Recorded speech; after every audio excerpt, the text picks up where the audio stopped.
Hello and welcome to the channel. You know, it's hard to believe that Ibis released the Ripmo back in late March of 2018. And here we are now in November 2019 at the release of this video, and in 4 months, you know, we're gonna celebrate its 2-year-old birthday. The Ripmo gets its name from blending of two bike names. It's a blend of the Ibis Ripley and the Ibis Mojo, hence the name Ripmo. The Ripmo is a 145mm DW Link rear travel bike with a 160mm front fork. It comes in these two colors, matte black olive or tangerine sky. The Ripmo, it's almost 2 years old, and you know what? Many new bikes have come out since then. Is this bike still that great? Or have the newer bikes now passed it? Come along for the ride. Let's find out. Here's the build we got here on this Ibis Ripmo. Looks like we have the Fox Factory 36 with the Grip 2 damper. We have Maxxis Minion 2.5 DHF. And in the back we have an Aggressor.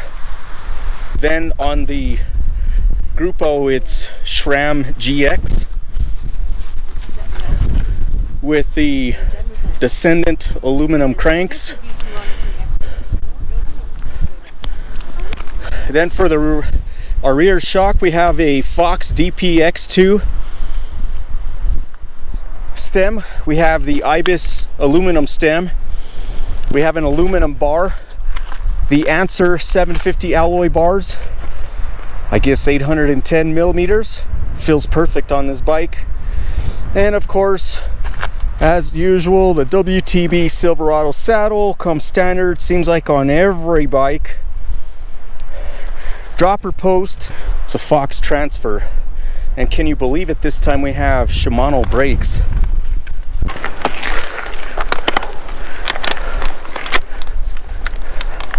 So I've been climbing for about 800 feet. One of the things I've noticed is that this bike just surges forward. When you start climbing, it just takes off. It climbs like a 120mm bike. You wouldn't think it has 145mm of travel.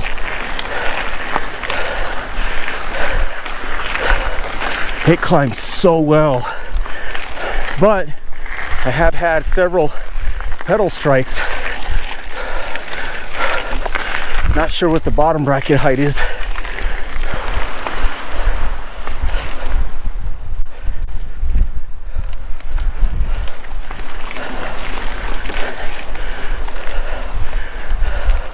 Still climbing. Front wheel's pretty planted. I don't detect any wandering.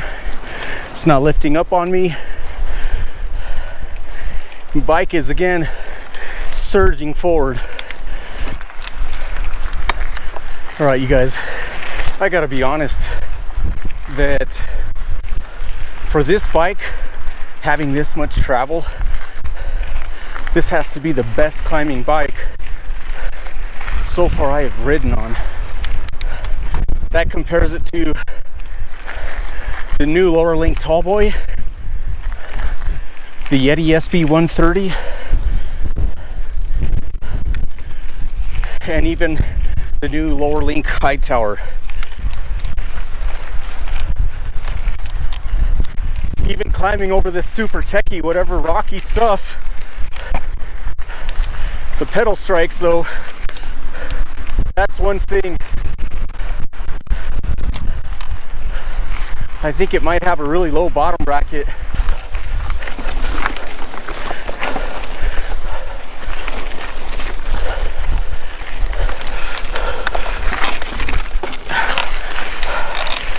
One of the things a lot of people are doing with the Ripmo is they're getting a Works Components headset, which is the angle set.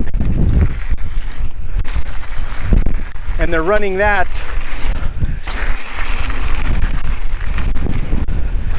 you could drop the degree by 1, 1.5, or 2. Okay, here we are. descending on the Ibis Ripmo.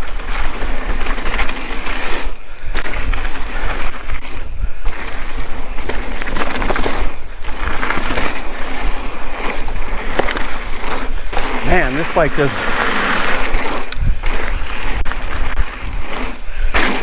definitely more playful than the Santa Cruz High Tower.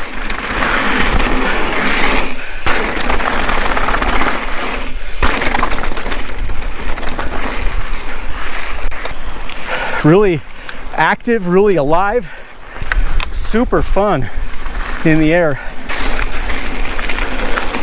So glad this bike has Shimano brakes. They feel so good.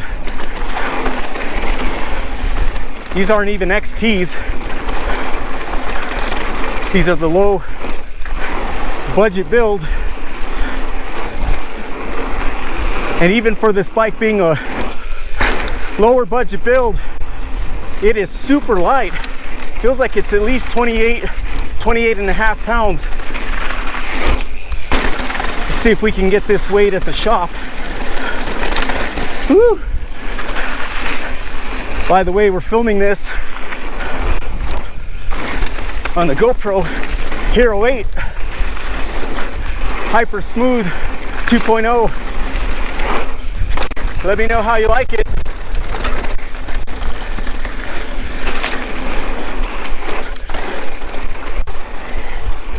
Bike is just super agile. However, I can see why they might drop a 1 degree angle sit on this.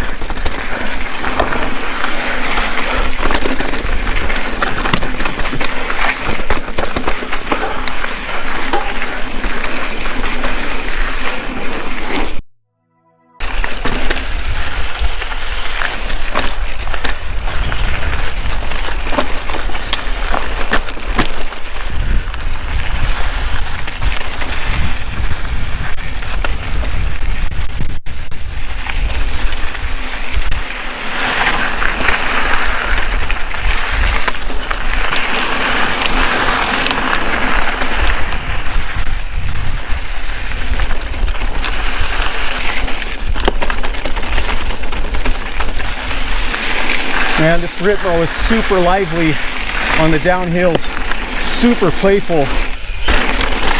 The bike, as playful as it is, makes me want to do stupid things. But because it is so quick, so light,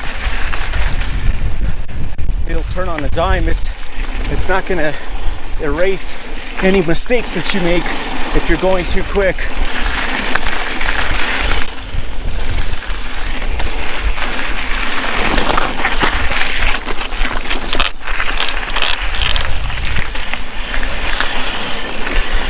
Boy, this bike just turns on a dime.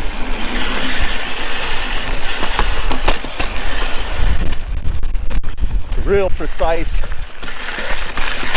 real fast. If there ever was a one bike quiver to handle trail, even enduro, it would be this one. I would like to try it with the X2 though. I know a lot of Ripmos that have been seen out there have the X2 on it.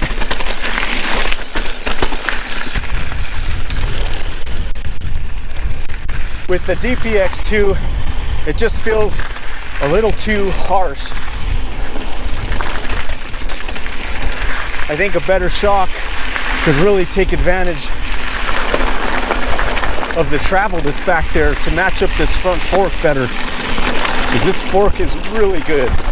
I let some air out of the shock too. I've tried to set it up as best as I could. It just feels just a little too harsh for a lot of these bumps. The trade-offs, right?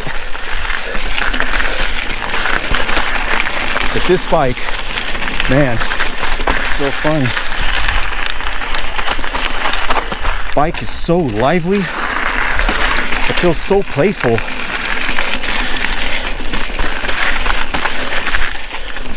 But like I said, at the same time, that's where you have to be careful with it.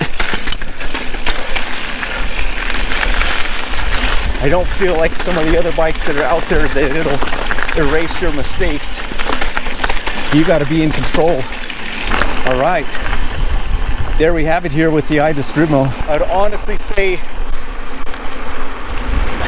so close to a one bike quiver. If there is one, has to be this one. Man, this thing just launches and surges forward. It climbs super well. It's probably the best climbing bike that I've been on at over 140 millimeters.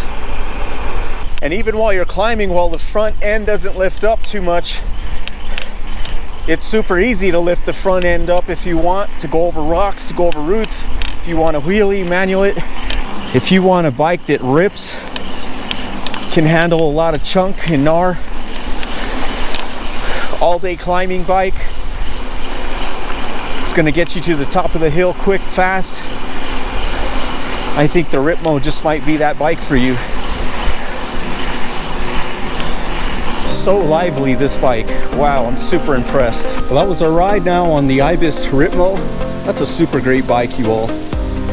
Whatever you've been thinking about when it comes to a bike that's sort of do-it-all, can climb, but can handle super gnarly stuff, I think that's the closest bike so far that I've seen and been on that can do a whole lot of that. The only drawbacks that I see on that bike is quite possibly I would slacken that head tube angle just a touch, and it could be why a lot of these guys are switching to an angle set, maybe 1 degree. I think that would do the bike really well. I would probably change out that rear shock as well. I think something like the X2 or maybe a DVO would probably do pretty good back there. Other than that, this bike is super fast, super agile, it's lively, just feels great, man, and it makes you feel it's a fun riding bike. You go out there and it's just so fun. So as they've been saying, it's a super great time to be mountain biking. There's some great bikes out there. So I suggest get out there, try it for yourself, and always remember to travel the narrow trail.